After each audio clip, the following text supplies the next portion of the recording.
Entrando aqui na nossa página social, Messias Souza, para dar início a mais uma reflexão. Entrando aqui na nossa página social.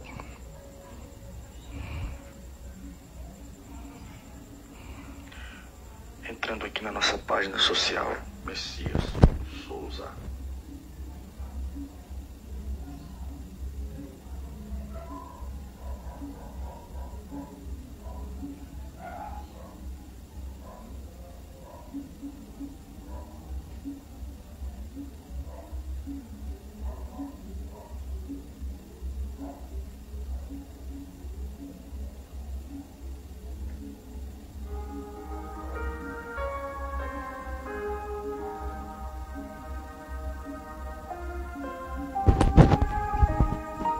Bora ver se dá certo. Mas já deu, né, gente? Já deu certo. A gente já conseguiu entrar aqui no ar, na nossa humilde página social. Tanta gente usando nas redes sociais esses dias pra... Porque desde o começo desse negócio de popularização de redes sociais que a gente vai estar vendo isso, né? Umas pessoas usando as redes sociais pro bem e outras pro mal. Nós estamos aqui, né? Na nossa humilde Facebook, humilde rede social, somente mesmo para deixar aqui mais uma reflexão bíblica.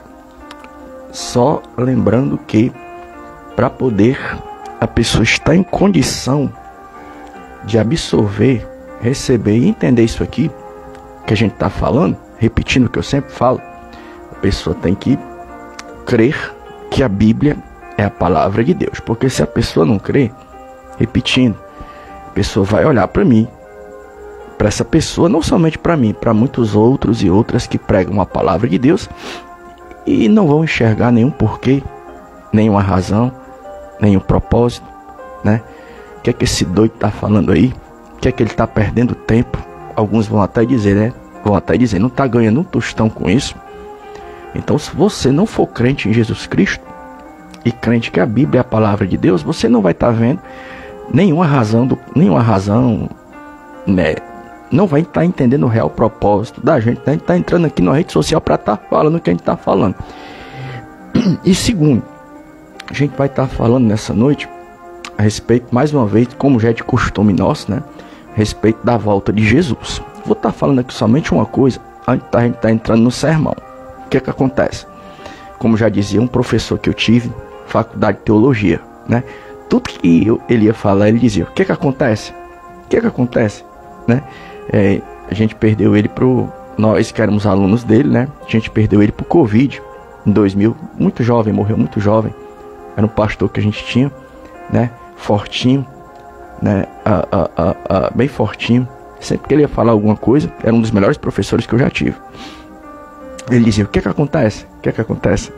Então, a gente vai estar falando alguma coisa a respeito da volta de Jesus, né? E o que é que acontece? Vai ter muita gente por aí, né? Abrindo a boca e dizendo que a volta de Jesus não é uma realidade, né? Não é algo que vai acontecer de forma literal. É apenas algo simbólico. Alguns vão dizer que Jesus volta para quem morre, ou então Jesus ele vem para quem recebe ele, né? Tá entendendo? Existem pessoas, porque nem todo mundo que se diz cristão prega as coisas do jeito que está na Bíblia. A Bíblia não descreve a volta de Jesus como algo simbólico, não, como algo apenas simbólico. Não, a Bíblia diz que realmente é algo literal, vai acontecer de forma literal. Não vai ser um sonho, não vai ser uma visagem, não vai ser um devaneio, um delírio, né? Um delírio fruto de uma histeria coletiva. Não, vai ser algo real, né? E nós estamos aqui para falar a respeito da volta de Jesus como algo que realmente vai acontecer. Não como um conto da carochinha, como uma fábula, né? São os chamados preteristas, né? São os chamados preteristas que dizem que a volta de Jesus não vai acontecer de forma literal. Ela já aconteceu. Jesus ele voltou para quem? Ou para quem já morreu, ou então para quem já recebeu ele em sua vida. Não, Jesus já voltou para quem recebe ele, ou então para quem já morreu, né? Não é algo literal, mas nós iremos pregar a respeito da volta de Jesus, não da moda dos preteristas, mas da maneira que está na Bíblia, como forma literal, algo que realmente vai acontecer. Tudo bem? Então, o sermão vai girar em torno da seguinte pergunta, indagação, né? Como esperar pela volta de Jesus? Como esperar pela volta de Jesus? Gente, nesses dias estava na nossa congregação e a liderança da nossa congregação deu mais uma oportunidade para a gente estar trazendo a palavra na nossa congregação e a gente trouxe essa palavra, né? Mas como o tempo não deu, a gente não... É tanto que se tiver algum irmão ou alguma irmã que se congrega com o Messias aí, do nosso ministério, você vai falar assim, ó, ei, bora lá no Facebook do Messias. Por quê? Porque ele vai entregar o sermão na íntegra. Aquele sermão de quinta-feira, ele vai entregar na íntegra o que ele não fez na quinta-feira. Tudo bem? Com outra vantagem, ele vai deixar todo o esqueleto do sermão. Tudo bem? Bora lá. O sermão vai estar girando em torno da seguinte pergunta, né? Eu tô aqui assim porque, sei lá, fica... Se eu disser pra tu que rola um combate até dentro de mim, às vezes eu vejo tanta gente que... Cara, no começo da minha fé, quando eu via alguém pregando a mensagem do Evangelho, eu me sentia, sabe, motivado a parar para ouvir. E hoje a gente vê, não sei também se é porque tem tanta gente falando em nome de Deus, tá um negócio tão banalizado, né, que quando você começa a pregar, fica um embate, uma coisa assim, soprando no teu ouvido, né. Ninguém liga, ninguém liga mais para essas coisas não, né, fica aquela coisa, mas ao mesmo tempo que fica uma voz no nosso ouvido dizendo, ninguém liga, ninguém crê mais nessas coisas, isso aí que tu tá fazendo para muitos é perda de tempo, né? Mas do outro lado, o que é que nós sentimos?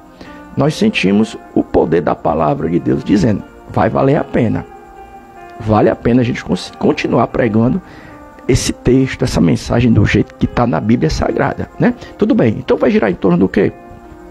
Deixa quem não acredita para lá, vamos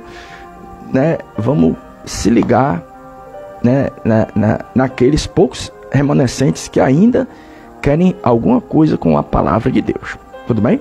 Então, bora lá. Vamos começar aqui o sermão, que vai girar em torno da seguinte pergunta. Como esperar de Jesus? Como esperar pela volta de Jesus, né?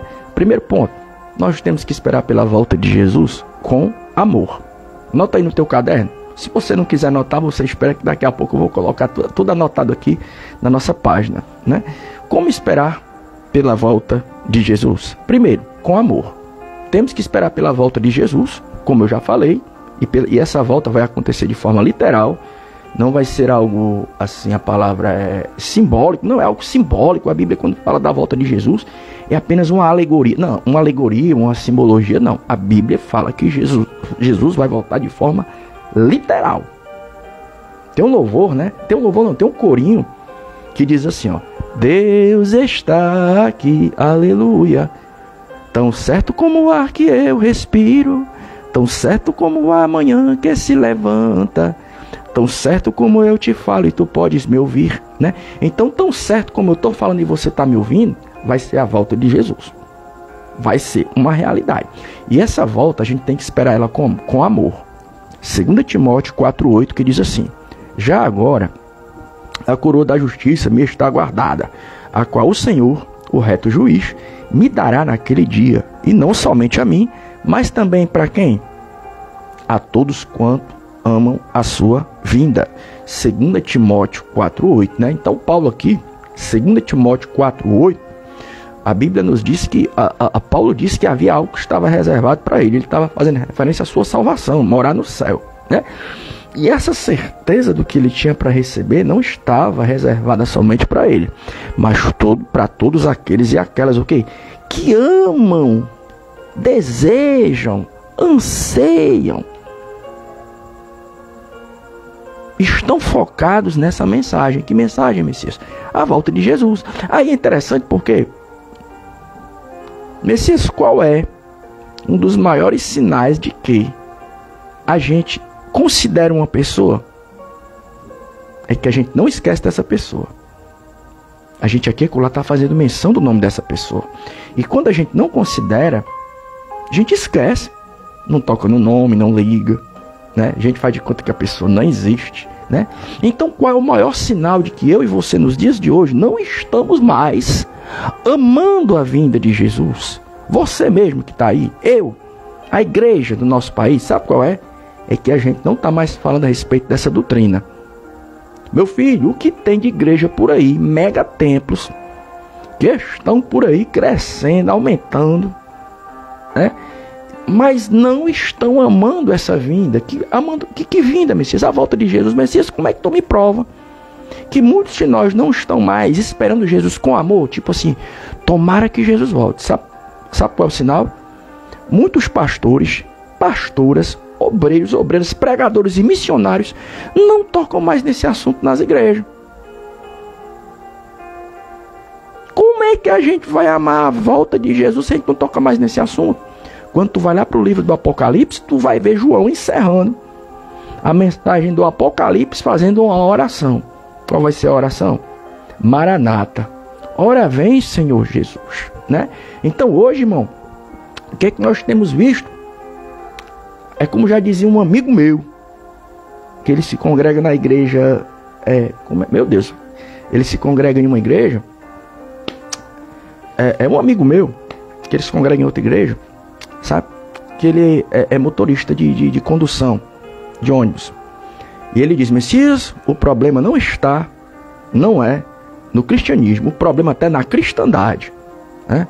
Então, o que é que a gente tem visto nos dias de hoje? É essa questão de uma cristandade que não ama, não deseja mais o quê? A volta de Jesus, né? E tá aí, irmão, a gente não vê mais não vê mais pregadores, e o povo também não anseia mais por essa mensagem. Pregações que falam a respeito da volta de Jesus, cada dia que passa estão se tornando mais escassas. E o problema não é na Bíblia não, porque está na Bíblia. O problema está na nossa geração, que está tão preocupada. A nossa geração está igual o povo de Israel, quando Moisés tirou o povo do Egito, depois ficaram murmurando, Moisés, eu quero voltar para o Egito. Estou com saudade das cebolas, dos alhos. Lá eu era maltratado, mas era tão bom lá no Egito, né? Nós estamos igual uma geração que não queria sair do Egito. Eu não quero sair daqui não, né? Agora, por que a igreja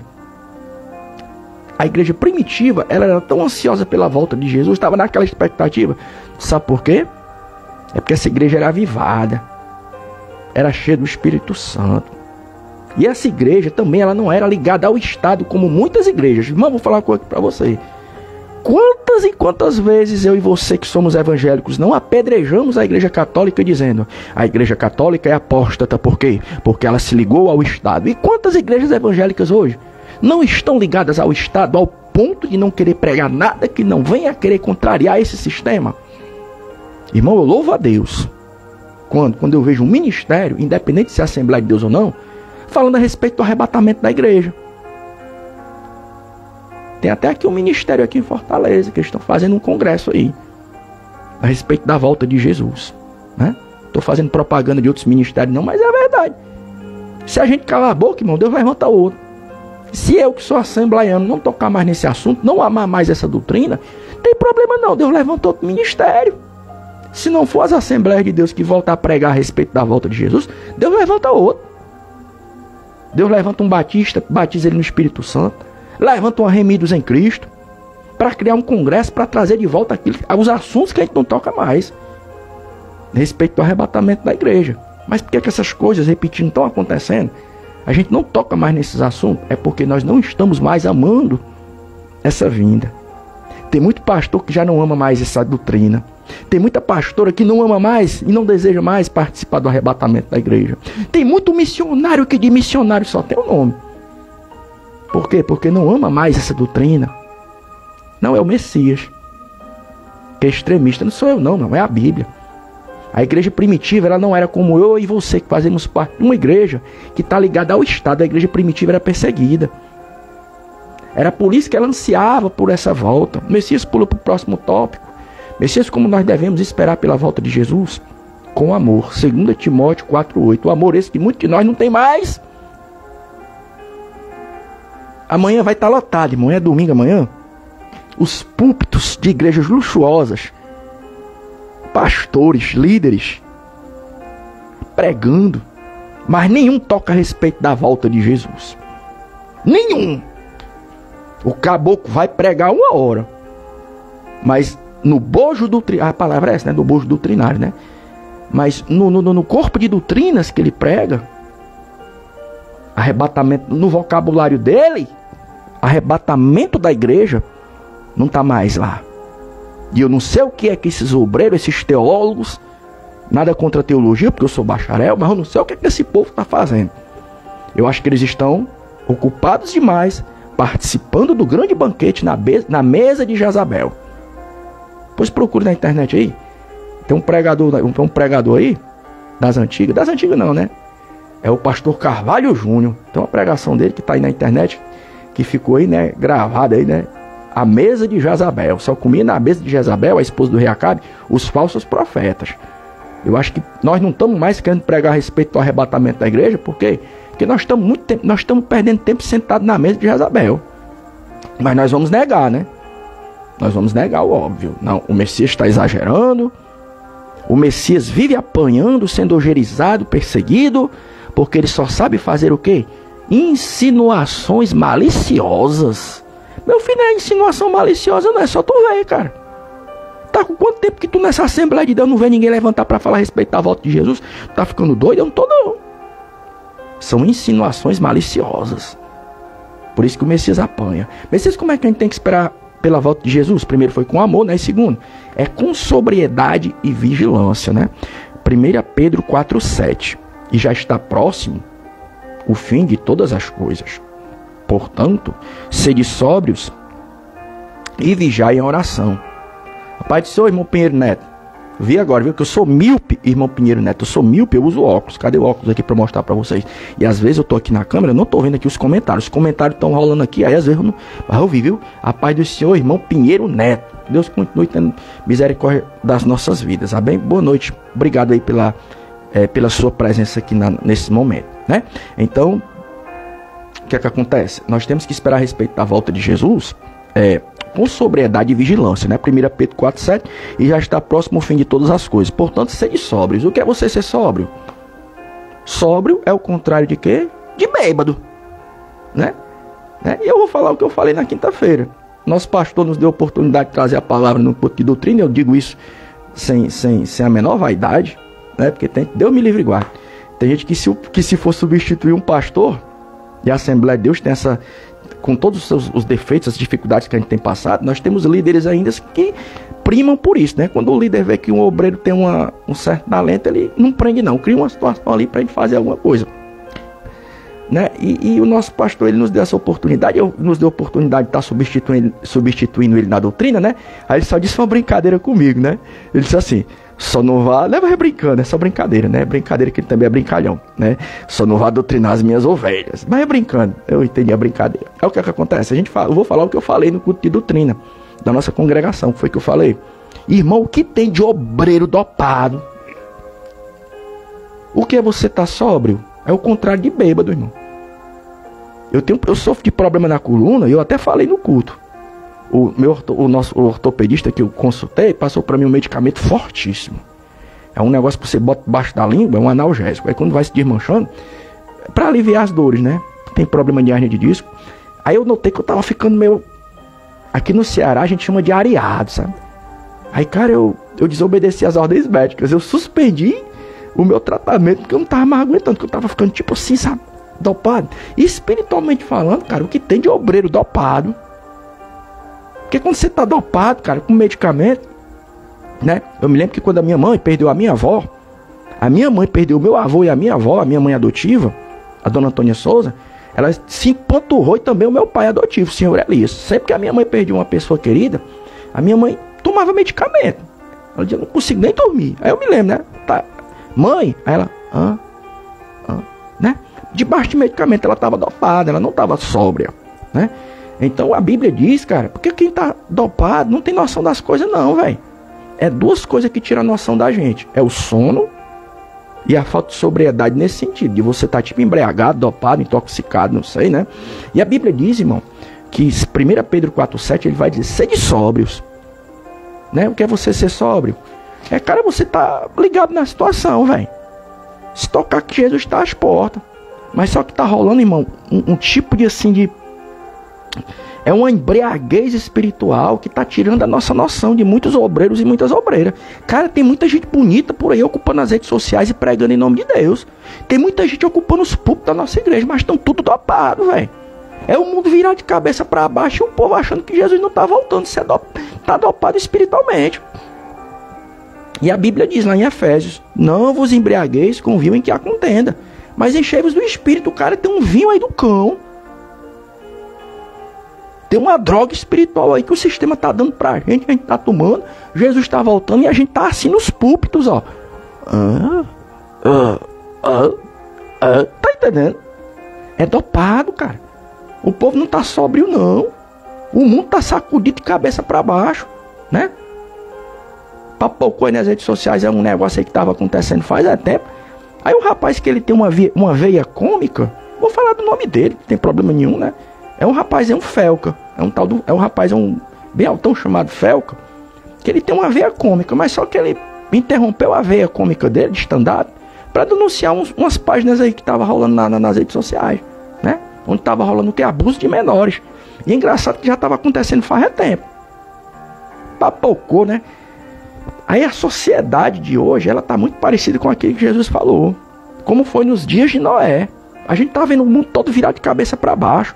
Essa semana agora, em determinado local aqui do nosso país, um menino de 16 anos matou a irmã dele de 4 anos de idade a facadas. Por quê?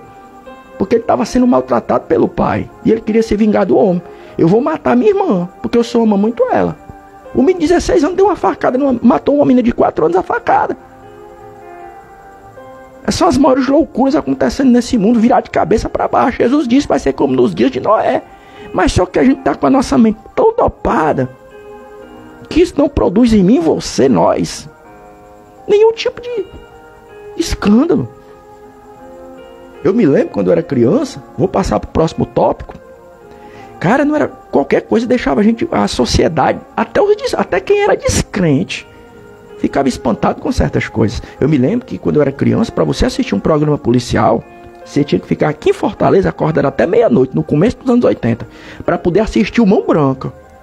Era o Mão Branca. Aí depois o negócio, programa policial se popularizou, né? Aqui agora, aqui em Fortaleza, Barra Pesada, com aquele jornalista, o finado Tadeu Nascimento. Aí você almoçar vendo uma pessoa esfacelada no meio da pista se tornou a coisa mais comum do mundo. Mas como a gente está dopado, nós não estamos sóbrios para entender que são sinais da volta de Cristo, isso não está produzindo em mim e você nenhum tipo de espanto. E a gente fica nos púlpitos da igreja. Foi como eu falei em outra pregação, nós não estamos mais despertando ninguém. Nós estamos botando as 5 nécias, as virgens da parábola das 25 nécias, para quê? Para dormir. Dorme, neném, que a cuca vem chegar.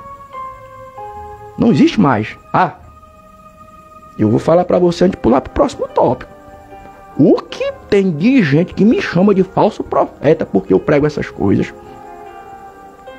O que tem de gente me perseguindo, tentando acabar com o meu nome, dizendo: tu vai pagar pelo que tu fez, é aqui.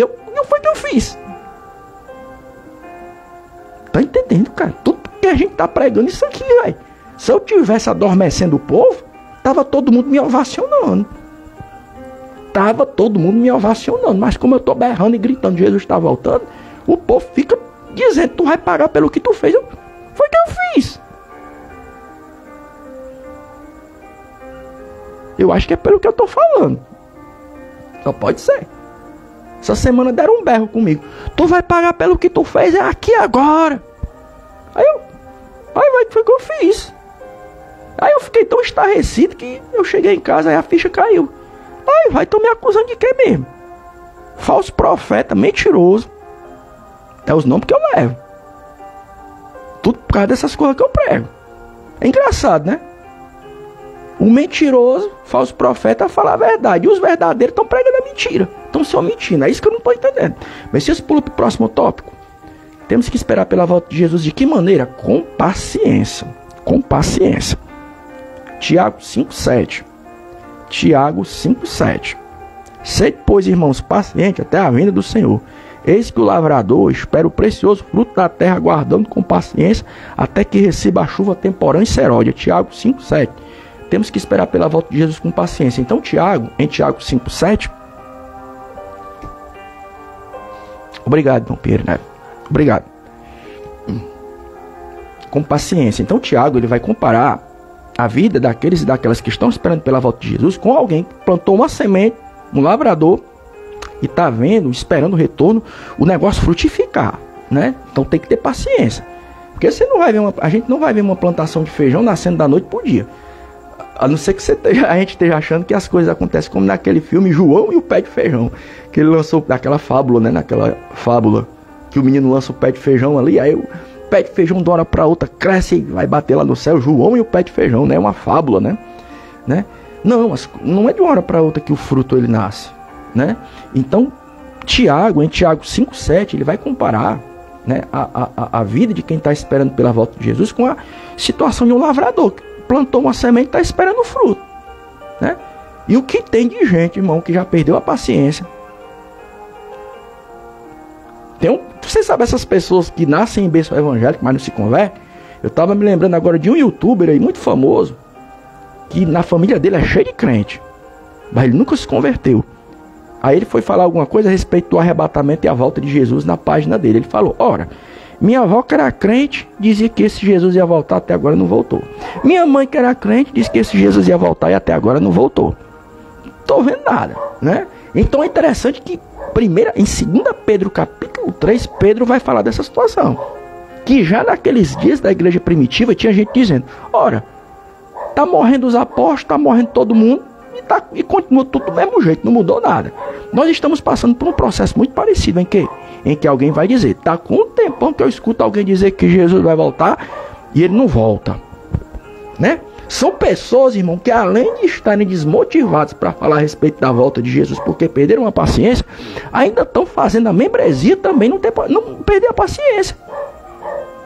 Tipo, será que o cara não vê motivação nenhuma em estar falando a respeito da volta de Jesus? Já perdeu a paciência, né? Porque, irmão, tem duas maneiras de você se desviar dos caminhos do Senhor. Primeiro, você sai da igreja mesmo, vai pro mundão, ou então você se desvia dentro da igreja. E qual é uma das maneiras que você pode se desviar dentro da igreja como obreiro? É deixando de pregar a verdade. Porque e como eu vou falar o que eu já falei outras vezes, irmão, nem toda oratória é pregação. Nem toda conversa é evangelismo. E nem toda visão é revelação de Deus. Tem muita conversa e muita oratória por aí que não é pregação do evangelho não, irmão. O cara passa uma hora pregando, mas não se apega às doutrinas fundamentais da Bíblia. E uma delas é o quê? É despertar o povo para a iminência da volta de Jesus. Tiago 5,7, o que a Bíblia diz? Nós temos que esperar a volta de Jesus com paciência, né? Messias, como é que a gente tem que esperar a volta de Jesus? Com discernimento. Mateus 24:32. Mateus 24:32, olha aí. Aprendeis, pois, esta parábola da figueira. Quando já os seus ramos se tornam tenros e brotam as folhas, sabeis que está o que? Próximo o verão. Mateus 24:32. Então eu vou tentar aqui, vou usar aqui a expressão sintetizar esse versículo. Existem muitas coisas que simbolizam o povo de Israel. E uma das coisas que simboliza o povo de Israel é a árvore, a figueira. E Jesus disse: quando a figueira começar a florescer, ela ficar madura, já está próxima à minha volta, né? Mateus 24:32. Em que momento a figueira floresceu? Ela amadureceu? No final da grande Segunda Guerra Mundial, quando o Estado de Israel, aquele país, ele foi ressuscitado após a Segunda Grande Guerra, né? Você sabe que desde o ano 70 o povo judeu estava espalhado pelo mundo, foi a chamada Grande Diáspora. E no final da Segunda Grande Guerra Mundial, com a matança de judeus nas mãos de Adolf Hitler, né? Os nazistas, o eixo ali, né? O eixo era a Itália, o Japão e a Alemanha. depois daquela grande matança de judeus e o final da Segunda Grande Guerra Mundial, com a derrota dos alemães, se cria a ONU. E a ONU, ali, depois que eles viram que muitos judeus foram mortos, né, no chamado Holocausto judeu, eles decidiram, rapaz, vamos dar oportunidade aos judeus de voltar para a terra deles? Aí eles voltam. E você vê que na Bíblia Sagrada, o que não vai faltar é promessa de Deus, principalmente no Velho Testamento, concernente o renascimento da nação de Israel antes da volta de Jesus. Então, Messias, como é que a gente tem que esperar a volta de Jesus? Com o quê? Com discernimento. Olhar para a figueira, que é Israel, e entender que Israel é o relógio do mundo. Você vê que depois do renascimento de Israel, no final da Segunda Grande Guerra Mundial, né, principalmente nesses dias em que você vê, né, que de tempos em tempos, aqueles países que cercam Israel estão querendo destruir, né, a cidade de Israel, a cidade de Jerusalém, estão querendo destruir aquele povo, né. Aí sempre aqui e acolá se levanta um governante, alguém de fora, querendo trazer paz no Oriente Médio. Já teve gente até dizendo que o presidente da França, o Emmanuel Macron, era o anticristo. A gente não vai se precipitar ao ponto de dizer, não, o fulano é o anticristo. Não, mas quando a gente vê essas movimentações políticas em Israel, o que a gente entende? Cumprimento da Bíblia. Mas só que o povo não quer ver, né? Em vez da gente olhar para a verdade, o que a gente prefere? É olhar para os erros de alguns que se dizem evangélicos, né? Não vou virar crente porque... Por que eu não vou virar crente? Porque eu não tenho dinheiro para dar pro teu pastor. Crente é tudo espertalhão. É tudo esperto. Aqui no Ceará a gente chama espertalhão de mala, né? Crente é tudo mala. Crente é tudo mala, meu irmão. Só tem malandro na igreja. Fez tudo quanto não presta. É por isso que eu não vou ser crente, né? E o cara perde o tempo dele olhando para essas coisas. Não se liga, cara. Que tudo que tá aqui tá se cumprindo, meu velho. Né? Tem que esperar a volta de Jesus com discernimento, cara. O que é o discernimento? É você olhar para uma coisa e conseguir identificar o que está acontecendo por meio do exercício do teu raciocínio, ter aquele discernimento. Olha, você olha para Israel e nota que os sinais políticos estão acontecendo. Daqui a pouco estão reconstruindo o templo judeu, viu? Tá faltando quase nada para o anticristo se manifestar. Mas não. Quem está dentro da igreja não liga para essas coisas. Quem está fora não vira crente porque não, fica botando culpa nos outros. Eu não vou ser crente por causa dos escândalos, não sei o quê. Messias, como é que a gente tem que esperar pela volta de Jesus? É com alegria, né? Lucas 21, 28. Vou aqui acelerar para terminar logo e deixar as anotações e encerrar. Lucas 21, 28. Como é que a gente tem que esperar pela volta de Jesus? É com alegria. Lucas 21, 28. Ora, quando essas coisas começarem a acontecer, olhai para cima e levantai a vossa cabeça, porque a vossa redenção está próxima. Então, quando essas coisas que eu estou falando, porque existem muitos sinais que apontam para a volta de Cristo. Os sinais concernentes à volta de Cristo são comparados com a dor de parto de uma mulher que já está quase para dar à luz. Você vê que quanto mais a barriguinha da mamãe vai crescendo, antes dela dar à luz, 1 mês, 2 meses, 3 meses, quando chega no 9º mês, ou então se o menino for prematuro, no 7, né? O pessoal diz que eu sou apressado demais. O pessoal brinca, o Messias nasceu de 7 meses. Por quê? Porque tu é apressado demais, Messias. Tu é muito eufórico. Então a barriguinha da mãe vai crescendo, as dores também vão aumentando. Então, em conformidade com a volta de Jesus, os sinais da volta dele, que são comparados com a dor de uma mulher que está para dar luz, vão aumentando. Não, terremoto sempre teve, Messias. Mas vai aumentar nos últimos dias. Messias, violência sempre teve. Sempre teve gente matando gente, pai matando filho, sempre teve. Mas em conformidade com essa questão, Jesus vai voltando, isso vai se aproximando, esses sinais vão aumentando com a dor de uma mãe que está para dar a luz, a dor de parto. Por isso que Jesus vai comparar os sinais da sua volta com as dores de parto. E está bem pertinho, irmão. A Bíblia diz que até a criação geme com dor. A Bíblia lá em Romanos diz que até a criação, o mundo está gemendo com dores de parto. É a terra tremendo, é doença, enfermidade, é o mundo todo virado de cabeça para baixo.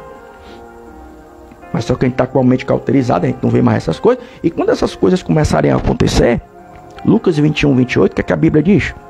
Não é para você se aterrorizar. É para você levantar a tua cabeça e entender que Jesus está bem pertinho, né? O cristão, quando ele vê essas coisas, irmão, ele não é que ele se alegra com um sentimento de sadismo, né? Ele é sádico. Olha, teve um tremor de terra na Rússia, um tsunami no Japão. Não, não é nesse sentido. É no sentido de entender que Jesus está às portas. Quem não espera pela volta de Jesus e vê essas loucuras acontecendo, fica com medo. Mas quem conhece Bíblia entende que isso aí são sinais da volta de Cristo. Eita, irmão, que tá... Abaxuriande cantar, abaixai. Ei, irmão, pelo amor de Deus. Ora para Deus mandar um espírito de profecia para os púlpitos da nossa igreja. Eu estava vendo. Irmão, vou falar um negócio aqui. Tô aqui para ser o advogado de um rapaz aí, não. Tem um meninozinho aí, ó, na internet, chamado Miguel de Oliveira. O Miguel de Oliveira. Aquele rapazinho que prega, o pessoal chama ele muito de falso profeta, charlatão, exagerado. Mas toda vida que eu vejo aquele menino pregando, eu fico com medo de acompanhar. A maioria chama ele de falso profeta. O Miguel de Oliveira, quando você vai na internet, o pessoal esculhamba ele, sabe?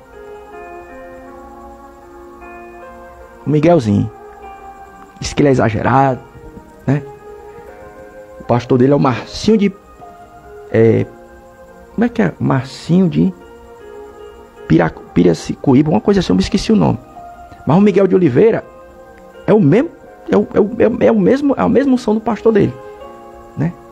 Ele está pregando aqui no ministério aqui em Fortaleza, o Miguel de Oliveira. Junto com quem? Júnior Trovão, né? Aí o tema do congresso lá é o arrebatamento da igreja. Aí eu estava vendo o Miguel de Oliveira pregando, aí esse menino desse falando a respeito da volta de Jesus. Aí cara, eu acho que estamos precisando orar. É falta de joelho no chão, sabe? Falta de joelho no chão. Tá faltando o espírito profético. E eu tô ofendendo tanta gente. Quando eu começo com essa insistência de dizer que para pregar a palavra tem que estar cheio da unção, tem gente que diz, não precisa. O suficiente é ter um bom status social, ser bonito, ter uma família. Claro que essas coisas fazem parte. Família é muito importante. Ei, meu filho, mas se tu for obreiro pregador, tu for bem realizado na tua vida social, mas tu não for cheio da unção do Espírito Santo, tu vai ser só mais um político nos púlpitos da nossa igreja. Nossas igrejas estão cheias de político. Nós se preocupamos com politicagem. Labaxuri ande cantar, abaixai. Dá até pra gente ousar um pouco e dizer: quem tem ouvidos ouça o que o Espírito diz às igrejas. Alabaxuri ande cantar, abaixai.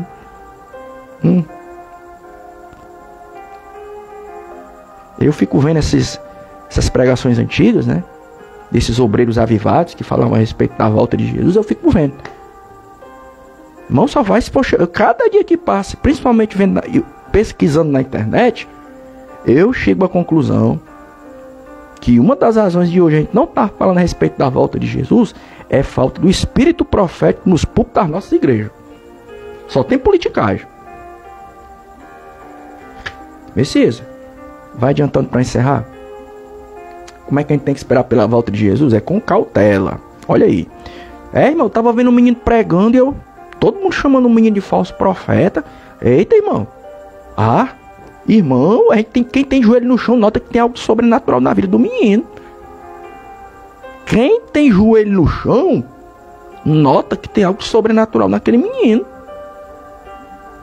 Mas só que é como eu falei. O nosso rádio hoje está fora da sintonia. Tem crente hoje que só tem religião. Não tem joelho no chão. Não tem temor a Deus. E pelo fato do rádio dele estar fora de sintonia, ele não consegue mais enxergar, irmão.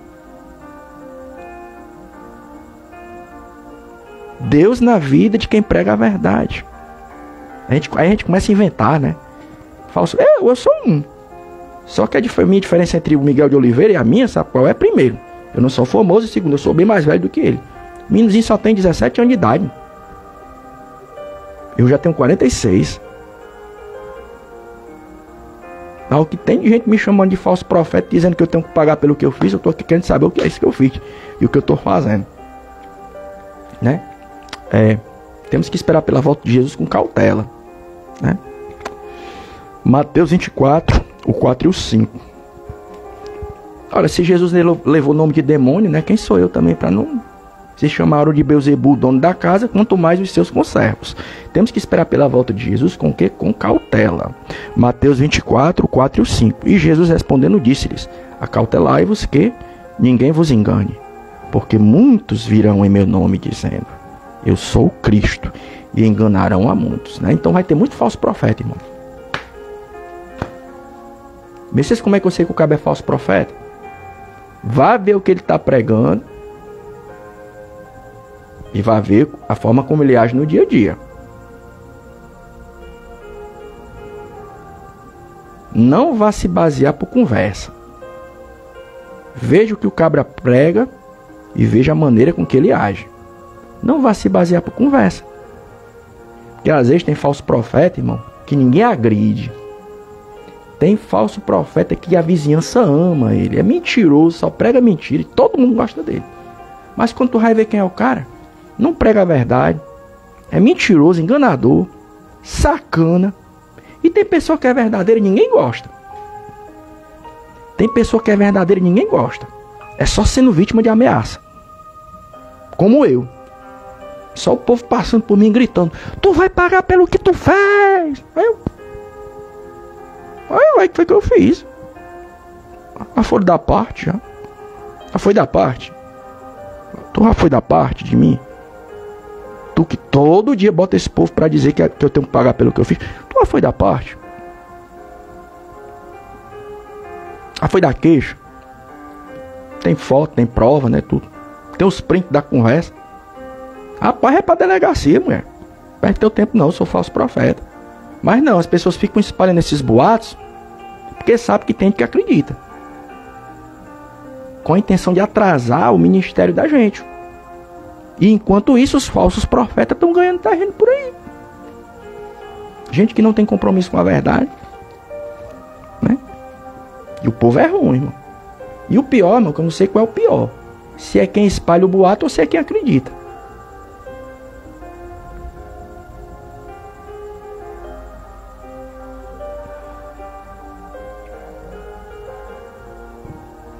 Eu já trabalhei com uma pessoa que quando alguém começava a espalhar muito boato a respeito da outra pessoa, sabe o que a pessoa fazia? Vou acabar com a confusão aí, com esse negócio. Puxa a folha corrida. Já trabalhei com gente assim já. Gente que não contava pipoca não, resolvia a conversa, a fofoca no instante. Tá falando do fulano? Bora dar parte dele, bora. Ou então, puxa a folha corrida dele, acabou a fofoca. Quem fala a verdade vive sendo vítima de ameaça. E os falsos profetas, ninguém tem cautela. Ninguém liga. Eu acho que é por isso, mano. Gente falsa gosta de gente falsa. Eu acho que é por isso que falso profeta não é atacado. Porque gente falsa gosta de gente falsa. Gente falsa não quer nada com quem fala a verdade, não, né? Gente falsa gosta de gente falsa. Quem fala a verdade, que nem eu, tem que apanhar mesmo, né? Então acautelai-vos, irmão. Temos que esperar a volta de Jesus com cautela. E hoje a dificuldade está nisso. Vou repetir. Mateus 24, o 4 e o 5. A dificuldade está nessa. É que eu e você estamos abrindo a porta para os falsos. Não estamos tendo cautela e estamos fechando a porta para os verdadeiros. Messias vai se adiantando aí, Messias.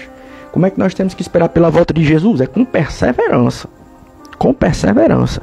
Mateus 24, 13. Mateus 24, 13, né?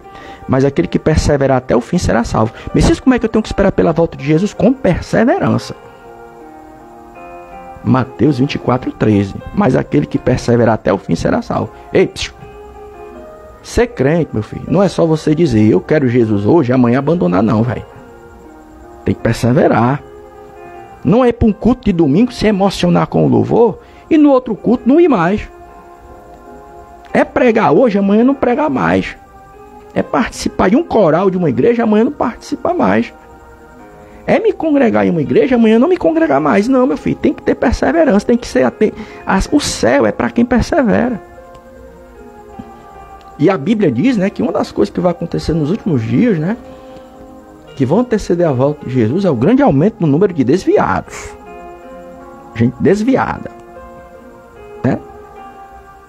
Às vezes, mas tem um negócio assim muito pirado, né, irmão? Porque às vezes a gente fica observando. Tem gente que tem a família toda de crente, né? O pai é crente, a mãe é crente, o irmão é crente, o avô é crente, todo mundo é crente. O cara cresceu ouvindo louvor, né? De uma hora para outra o cara se desvia, né? De uma hora para outra parece dar uma loucura na cabeça da pessoa. A pessoa deixa de ser crente. Aí tu tá evangelizando a pessoa. Aí a pessoa diz, um dia eu já fui crente. Tem gente que é parente até de pastor, né? Não, meu irmão é pastor. E tu olha assim pra pessoa, e por que tu não tá na igreja? O diabo, ele é sagaz. O diabo, quando ele dá uma rasteira pra tirar a pessoa da presença de Deus, ele não brinca. Ele bota pra voar as bandas. O cão bota pra voar os cacos. É pra tirar a fé da pessoa, ao ponto da pessoa não crer em mais nada. Ele faz uma lavagem cerebral na cabeça da pessoa, o diabo. Quando a pessoa abre espaço pro cão, o diabo, ele faz uma lavagem cerebral tão miserável na cabeça da pessoa, que a pessoa que teve as maiores experiências com Deus esquece de tudo. Não persevera mais. E hoje tem aumentado muito, irmão. Número de quê, Messias? De gente se desviando dos caminhos do Senhor, né? É membro congregado, pastor, pastora, cantor. Aí tu gosta daqueles louvores mais antigos, né? Nada me separa deste amor, nada vai tirar Jesus de mim, todo sofrimento acabou, quando eu cheguei aqui meu Senhor já estava, né? Louvor mais antigo. Ele vai além da medicina. Aí tu fica sabendo das notícias que os caboclos já estão quase tudo desviados. Pregador, né? E a Bíblia diz o quê? Que nós temos que esperar por Jesus com perseverança.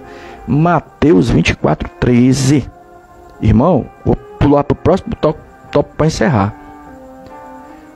Nem todo mundo possesso por demônio se manifesta. Nem todo endemoniado se manifesta. Já viu um endemoniado já se manifestando? Coisa feia, né? Coisa feia, né? Muda a voz. Muda a voz, né? O tom de voz muda. Tem pessoa que esse negócio aqui do olho preto, né? Da gente, a bolinha preta do olho, fica dilatado assim, aquela coisa de filme de terror, né? Já viu uma pessoa mesmo, né? A bola, essa parte preta do nosso olho, que não é o branco, acho que é a pupila que chama, né? Dilata, coisa feia, né? Fica preto, quase você não vê mais nem um branco. Não, e tem pessoa que é possessa, mas não manifesta. Como é que tu entende isso, Messias? Que tem gente que é possessa, mas não se manifesta? É a pessoa que fica fazendo oposição a pregações como essa. Tu acha que o diabo, o cão, o demônio, o bode da maçonaria quer ver uma igreja cheia do Espírito Santo e pregando a respeito da volta de Jesus? Tu acha que o cão quer? Esse partidarismozinho dentro das igrejas, esse partidarismozinho dentro das igrejas, dizendo que não precisa falar a respeito da volta de Jesus, não precisa dizer que o membro, a membra tem que buscar o Espírito Santo de Deus. Esse partidozinho dentro das igrejas dizendo que o obreiro não precisa estar cheio do Espírito Santo de Deus para pregar. Precisa não. Eu acho que isso aí é de Deus, irmão. Por isso que eu estou dizendo, irmão, nem todo processo se manifesta não. O cão fica ali, ó, ali manipulando a gente, e a pessoa nem se toca, né?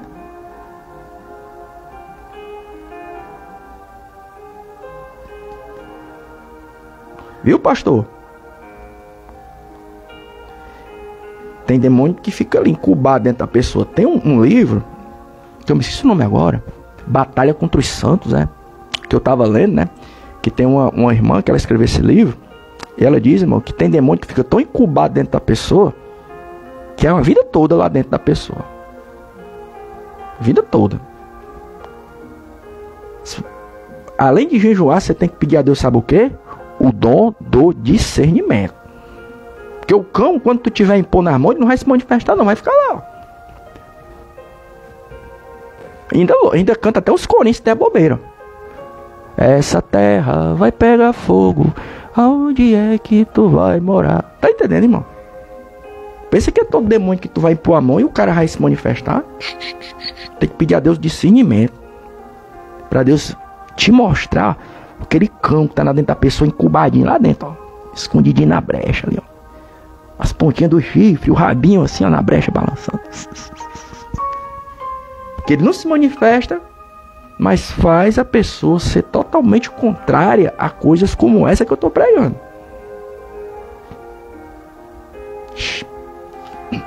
Que Deus tenha misericórdia da minha e da tua vida. Senhor, tem misericórdia da gente. Meu Deus. Jesus. Ah, Senhor. Não deixa, meu Pai, a gente, meu Deus, ser marionete na mão do cão. Jesus, tem misericórdia de mim que estou a falar contigo, Senhor. Vamos peçar a misericórdia de Deus nessa noite. Peça. Para encerrar. Eu lembrei desse livro que eu li, sabe? Batalha contra os Santos. Onde essa irmã defende essa tese, sabe? Tem pessoa que às vezes passa a vida todinha endemoniada, mas o cão não se manifesta. Fica o bicho lá incubado dentro da pessoa, só controlando ela. Aí tu sabe que tem algo de estranho quando ela abre a boca. Esse negócio de batismo no Espírito Santo. Esse negócio de falar que Jesus está voltando toda hora. Irmão, precisa disso tudo não, isso é exagero. Messias, como a gente tem que de Jesus, encerra aí essa pregação. É com azeite na lâmpada. Com azeite na lâmpada. Né? Com azeite na lâmpada. Mateus 25:3. As loucas, tomando as suas lâmpadas, não levaram azeite consigo, né? Mateus 25:3, né? Então a Bíblia aqui, Mateus 25, vai falar a respeito da parábola das 10 virgens, né? A parábola das 10 virgens. 5 eram prudentes e 5 loucas. As 5 prudentes levaram o quê? Azeite de reserva para colocar na lamparina, né? E as loucas, as nécias, não levaram azeite de reserva. E o azeite a gente sabe que é um símbolo do Espírito Santo. E a Bíblia diz que todas as 10 adormeceram. E elas iam ser convidadas, eram damas de honra para participar de um grande casamento. E a Bíblia diz na parábola que quando deu meia-noite, o noivo vinha chegando para dar início à festa, né? Que era um costume do judaico daqueles dias, né? O noivo ia até a casa da noiva, o pai tinha aquela festança toda, né? As bodas, né? E a Bíblia diz que quando gritaram, lá vem o noivo. Aí das 10 damas de honra que dormiram, só 5 acertaram o caminho. Por quê? Porque as 5 prudentes tinham combustível, azeite de reserva na lamparina para deixar a lamparina acesa e dar condição a elas de entrar na festa, na boda, chegar nas bodas a tempo. E as 5 nécias não tinham azeite de reserva. E quando elas foram comprar, o tempo que elas perderam tentando conseguir o azeite, a festa deu-se início, fecharam as portas e elas não puderam mais entrar, né? Nós entendemos que isso aí é um símbolo do quê? Da igreja que não vai participar do arrebatamento da igreja. É um símbolo do grupo que está ali na igreja, mas não vai participar do arrebatamento. Por quê? Porque não tem azeite. E o que é o azeite, Messias? É o Espírito Santo de Deus. Eu falei isso tantas vezes, né? Para encerrar, tem um comentarista nosso que já passou para o Senhor, um comentarista bíblico das escolas bíblicas da EBD, né? Chamado assembleiano, chamado Eurico Bergstein. Falei várias vezes, né? Que ele dizia que existem sinais que mostram que o nosso nível de azeite, de unção do Espírito Santo da nossa vida tá lá embaixo. Tá quase vazio. Ele disse, qual é? Ele dizia, é quando a gente abandona a mensagem do arrebatamento da igreja. Ele dizia, quem dizia que não era eu não, viu? Era de saudosa memória um grande comentarista nosso das EBD, CPAD, chamado Eurico Bergstein. Deus recolheu ele em 99. Ele dizia, você sabe qual é um dos maiores sinais de que uma igreja, o nível de azeite dela está quase no final, a unção do Espírito Santo não tem mais. Sabe qual é? É que essa igreja não fala mais a respeito da volta de Jesus. É o Messias que acusa. Vou encerrar, né? Não o meu. Não o meu. Mas outros, né? Aí vai ter algum pastor, uma pastora por aí que vai dizer, né? O Messias só sabe acusar. O Messias só sabe fazer insinuações maliciosas. Meu filho, sabe qual é o problema? É porque os tempos mudaram e eu não mudei. Eu não sou filho de pastor, não sou filho de obreiro, estou igual a Amós. Não sou profeta nem filho de profeta, mas estou aqui. Sabe qual é o meu problema? Que eu não me baseio, não é pelas tendências humanas, não. Eu me baseio por Bíblia. E os meus pontos de referência, não é incrédulo, não. Sabe o que é? É homem e mulher cheio do Espírito Santo de Deus. As pregações que eu mais gosto de acompanhar na internet são as antigas. As pregações que eu mais gosto de acompanhar na internet são as pregações antigas. São os meus pontos de referência.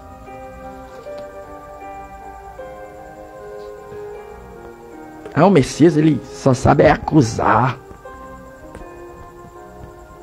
Insinuações, está dizendo que a igreja não está bem. Meu filho, volta no tempo, tu aí, que eu não sei que lavagem cerebral fizeram na tua cabeça. Vai na internet, cara, tem para todo mundo ver, mano. Vai ver o que era pregação antes de 2005 aqui no nosso país, na Assembleia de Deus. Vai ver o que era pregação. Os obreiros tudinho exortavam, mano. Não é esse bandido Nutella que tá aí hoje, não. Tu toma um baque. Tem outra página minha que eu tenho aí, Messias Souza com Zé, que esses dias eu só tô botando pregação antiga. Só de obreiro das antigas, de 20 anos atrás. Menino, tu vê, tu sente um impacto. Quando tu vê, irmão, o que era tendência de pregação há 15 e 20 anos atrás, como é que os obreiros pregavam. Era exortando mesmo, irmão. Hoje, exortação. Vou querer fazer o que eu faço. For querer fazer o que eu faço, teus próprios compatriotas vão apontar o dedo para tu e dizer: tem que bater nele, ele tem que sofrer mesmo, o Messias. Por quê? Porque ele só sabe acusar.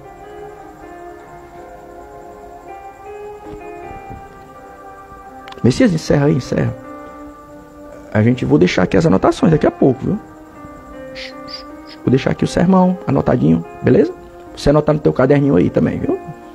Não tô cobrando nada. A única coisa que eu vou cobrar de você, o que é?